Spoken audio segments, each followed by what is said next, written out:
Chapter 26. Now it came to pass, when Jesus had finished all these sayings, that he said to his disciples, "You know that after 2 days in the Passover, and the Son of Man will be delivered up to be crucified." Then the chief priests, the scribes, and the elders of the people assembled at the palace of the high priest, who was called Caiaphas, and plotted to take Jesus by trickery and kill him. But they said, "Not during the feast, lest there be an uproar among the people." And when Jesus was in Bethany at the house of Simon the leper, a woman came to him having an alabaster flask of very costly fragrant oil, and she poured it on his head, and he sat at the table. But when his disciples saw it, they were indignant, saying, "To what purpose is this waste? For this fragrant oil might have been sold for much and given to the poor." But when Jesus was aware of it, he said to them, "Why do you trouble the woman? For she has done a good work for me. For you have the poor with you always, but me you do not have always. For in pouring this fragrant oil on my body, she did it for my burial. Assuredly I say to you, wherever this gospel is preached in the whole world, what this woman has done will also be told as a memorial to her."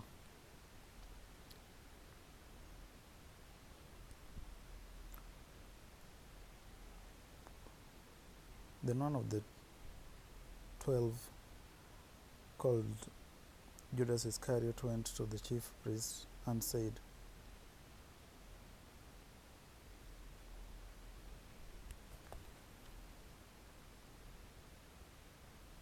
"What are you willing to give me if I deliver him to you?" And they counted out to him 30 pieces of silver. So from that time he sought opportunity to betray him. Now on the first day of the feast of the unleavened bread, the disciples came to Jesus, saying to him, "Where do you want us to prepare for you to eat the Passover?" And he said, "Go into the city to a certain man, and say to him, the teacher says, my time is at hand. I will keep the Passover at your house with my disciple." So the disciples did as Jesus had directed them, and they prepared the Passover. Now when evening had come, he sat down with the 12. Now as they were eating, he said, "Assuredly I say to you, one of you will betray me." And they were exceedingly sorrowful, and each of them began to say to him, "Lord, is it I?" Then he answered and said, "He who dipped his hand with me in the dish will betray me. The Son of Man goes as it is written of him, but woe to that man by whom the Son of Man is betrayed. It would have been good for that man if he had not been born." Then Judas, who was betraying him, answered and said, "Rabbi, is it I?" He said to him, "You have said it." And as they were eating, Jesus took bread, blessed it, and broke it, and gave it to the disciples, and said, "Take, eat, this is my body." Then he took the cup and gave thanks and gave it to them, saying, "Drink from it, all of you, for this is my blood of the new covenant, which is shed for many for the remission of sins. But I say to you, I will not drink of this fruit of the vine from now on until that day when I drink it new with you in my Father's kingdom." And when they had sung a hymn, they went out to the Mount of Olives. Then Jesus said to them, "All of you will be made to stumble because of me this night. For it is written, I will strike the shepherd, and the sheep of the flock will be scattered. But after I have been raised, I will go before you to Galilee." Peter answered and said to him, "Even if all are made to stumble because of you, I will never be made to stumble." Jesus said to him, "Assuredly I say to you that this night before the rooster crows, you will deny me 3 times. Peter said to him, "Even if I have to die with you, I will not deny you." and so said all the disciples.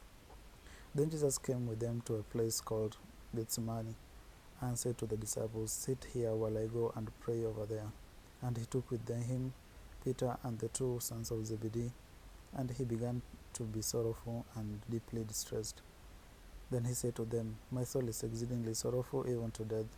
Stay here and watch with me." He went a little further and fell to his face and prayed, saying, "O my Father, if it is possible, let this cup pass from me.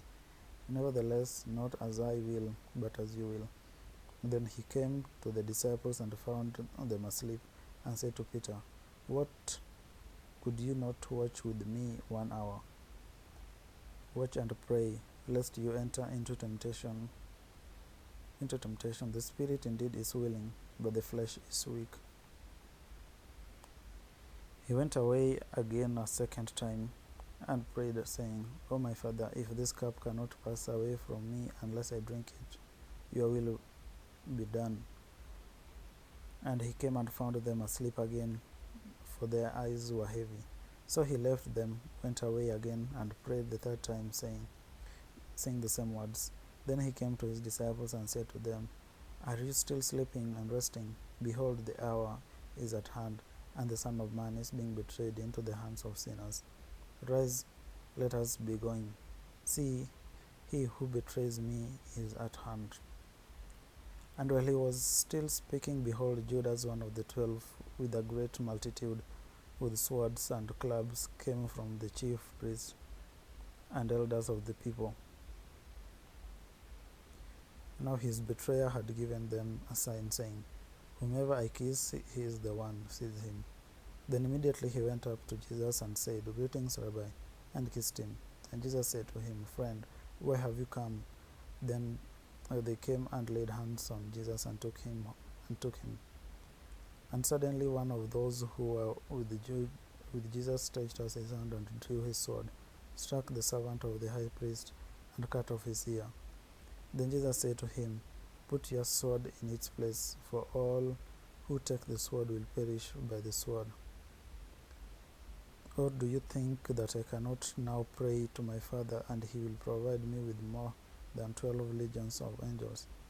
How then could the scriptures be fulfilled, that it must happen thus?" In that hour Jesus said to the multitudes, "Have you come out as against a robber with swords and clubs to take me? I sat daily with you teaching in the temple, and you did not seize me. But all this was done that the scriptures of the prophet might be fulfilled." Then all the disciples forsook him and fled.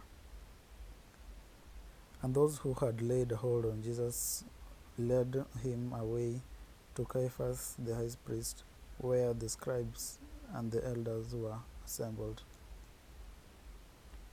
But Peter followed him at a distance to the high priest's courtyard. And he went in and sat with the servants to see the end.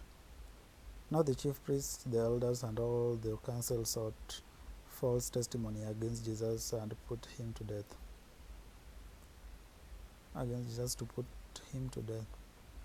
But found none. Even though many false witnesses came forward, they found none. But at least 2 false witnesses came forward and said, This fellow said, I am able to destroy the temple of God and to build it in 3 days. And the high priest arose and said to him, Do you answer nothing? What is it that these men testify against you? But Jesus kept silent, and the high priest answered and said to him, I adjure you by the living God that you tell us if you are the Christ, the Son of God. Jesus said to him, It is as you said. Nevertheless, I say to you, hereafter you will see the Son of Man sitting at the right hand of the power, and coming on the clouds of heaven. Then the high priest tore his clothes, saying, He has spoken blasphemy. What further need do we need of witnesses? Look, now you have heard his blasphemy. What do you think? They answered and said, He is deserving of death. Then they spat in his face and beat him, And others struck him with the palms of their hands, saying, Prophesy to us, Christ, who is the one who struck you? Now Peter sat outside in the courtyard, and a servant girl came to him, saying, You also are with Jesus of Galilee. But he denied it before them all, saying, I do not know what you are saying. And when he had gone out to the gateway, another girl saw him and said to those who were there, This fellow also was with Jesus of Nazareth. But again he denied with an oath, I do not know the man. And after a while, those who stood by came to him and said to Peter, Surely you also are one of them, because your speech betrays you. Then he began to curse and swear, saying, I do not know the man. And immediately a rooster crowed, and Peter remembered the word of Jesus, who had said to him, Before the rooster crows, you will deny me 3 times. Then he went out and wept bitterly.